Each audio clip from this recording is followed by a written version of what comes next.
దేశ రాజధాని ఢిల్లీలో జరిగిన పేలుడు ఘటనపై అధికారులు దర్యాప్తు ముమ్మరం చేశారు. ఈ పేలుడుకు కారణమైన I-20 కారును సంబంధించిన సీసీటీవీ దృశ్యాలు వెలుగులోకి వచ్చాయి. నిన్న సాయంత్రం ప్రమాదానికి కొన్ని క్షణాల ముందు ఆ కారును ఓ వ్యక్తి నడుపుతున్న దృశ్యాలను అధికారులు గుర్తించారు.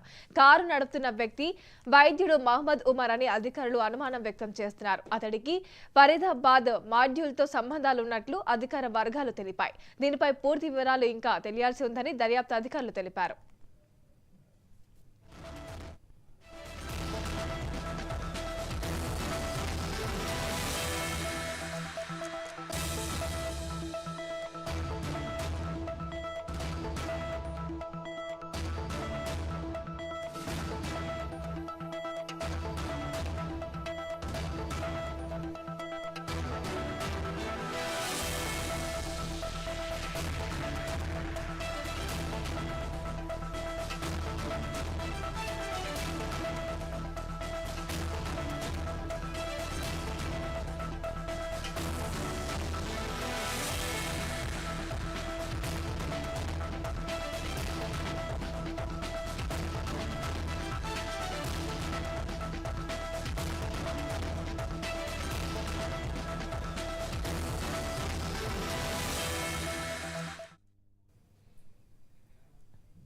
దేశ రాజధాని ఢిల్లీలో జరిగిన పేలుడు ఘటనపై అధికారులు దర్యాప్తు ముమ్మరం చేశారు. ఈ పేలుడుకు కారణమైన I-20 కారును సంబంధించిన సీసీటీవీ దృశ్యాలు వెలుగులోకి వచ్చాయి.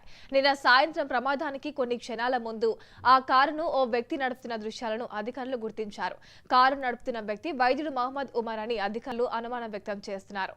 ఇతడికి ఫరీదాబాద్ మాడ్యూల్తో సంబంధాలు ఉన్నట్లు అధికార వర్గాలు తెలిపాయి. దీనిపై పూర్తి వివరాలు తెలియాల్సి ఉందని దర్యాప్తు అధికారులు తెలిపారు. దీనిపై పూర్తి అప్డేట్స్ మా ఢిల్లీ బ్యూరో చీఫ్ శ్రీకర్ అందిస్తారు. శ్రీకర్, మాలతి, మనం కనుక చూసుకుంటే ఈ ఘటనా సంఘటనలో దొరికినటువంటి కార్ కూడా హర్యానాకి సంబంధించినటువంటి రిజిస్ట్రేషన్ కి సంబంధించినటువంటి బండి అని కూడా తేలింది.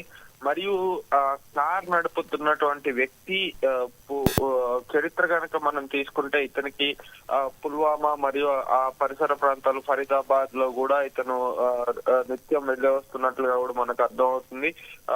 మొత్తం అంతా కనుక చూసుకుంటే 2 రోజుల క్రితమే ఫరీదాబాద్ చుట్టుపక్కల కూడా ఆ కార్ కి ఈ చలాన్ అయితే పడటం జరిగింది. సో నిన్న సాయంత్రం కూడా సిబిఆర్ ఎక్స్క్లూజివ్ లో మనం లైవ్ లో చెప్పుకున్నట్లుగానే ఈ ఫరీదాబాద్ లో జరిగినటువంటి టెర్రరిస్ట్ బర్స్ట్ ఏదైతే ఉందో దానికి సంబంధించి అది తట్టుకోలేకనే ఇంత భారీ మొత్తంలో RDX మరియు ఇతర వెపన్స్ ఏదైతే సీజ్ చేసినారో అవన్నీ అది వాటన్నిటికీ ఒక బదులు జవాబు చెప్పడానికే నిన్న లాల్ చౌక్ లో ఇది జరిగినట్లు కూడా మనకు అర్థమవుతా ఉంది. కేవలం ఒక్క యాంగిల్ మాత్రమే కాదు, ఇటు బీహార్ ఎన్నికలు సందర్భంలో కూడా ఇట్లాంటి చర్యలకు దిగేటువంటి ఉగ్ర పాకిస్తాన్ ని కూడా మనం నమ్మడానికి లేదు. మరియు వెస్ట్ బెంగాల్ అలానే మరికొన్ని రాష్ట్రాల్లో కూడా SIR ఏదైతే స్పెషల్ ఇన్వెస్టిగేటివ్ రివిజన్ ఏదైతే జరుగుతుందో దానికి సంబంధించి ఇల్లీగల్ బంగ్లాదేశ్ నుంచి వచ్చిన వాళ్ళు ఎవరైతే తమ ప్రాంతాలకు వెళ్లిపోతున్నారో వాళ్ళకి సంబంధించిన సింపథైజర్స్ ఎవరైనా కూడా ఈ చర్యలకు దిగే ఛాన్సెస్ కూడా ఉన్నాయన్నట్లుగా పలు అనుమానాలు కూడా వ్యక్తం అవుతున్నాయి. సౌత్ ఢిల్లీలోని కొన్ని ప్రాంతాల్లో అయితే రాత్రి 2:30-3 ఆ ప్రాంతాల్లో కొంతమంది టపాసులు కూడా కాల్చి ఆ బాంబు దాడిని సెలబ్రేట్ చేసుకున్నటువంటి దృశ్యాలు కూడా మనం చూడటం అయితే జరిగింది. Right Srikar, thank you for the updates.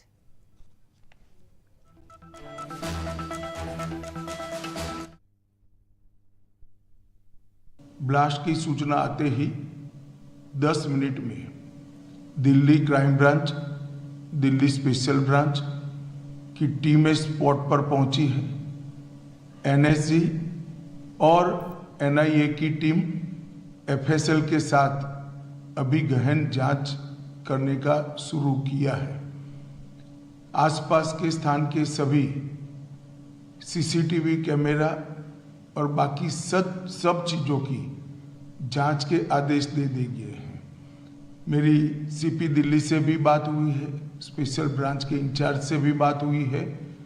CP Delhi और स्पेशल ब्रांच के इंचार्ज स्पॉट पर मौजूद हैं। हम सभी संभावनाओं को तराश रहे हैं और सभी संभावनाओं को ध्यान में रखकर इसकी गहन जांच की जाएगी। सभी ऑप्शन की तुरंत जांच होकर नतीजा जो आएगा जांच हम जनता के सामने रखेंगे। ब्लास्ट की सूचना आते ही 10 मिनट में Delhi crime branch, Delhi special branch की टीमें स्पॉट पर पहुंची है। एनएसजी और एनआईए की टीम एफएसएल के साथ अभी गहन जांच करने का शुरू किया है।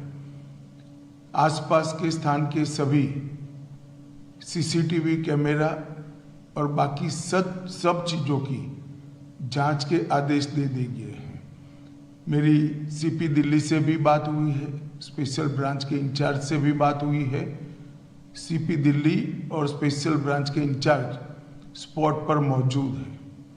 हम सभी संभावनाओं को तराश रहे हैं और सभी संभावनाओं को ध्यान में रखकर इसकी गहन जांच की जाएगी।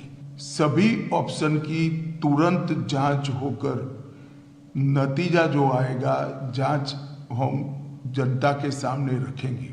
ब्लास्ट की सूचना आते ही 10 मिनट में Delhi crime branch, Delhi special branch की टीमें स्पॉट पर पहुंची है।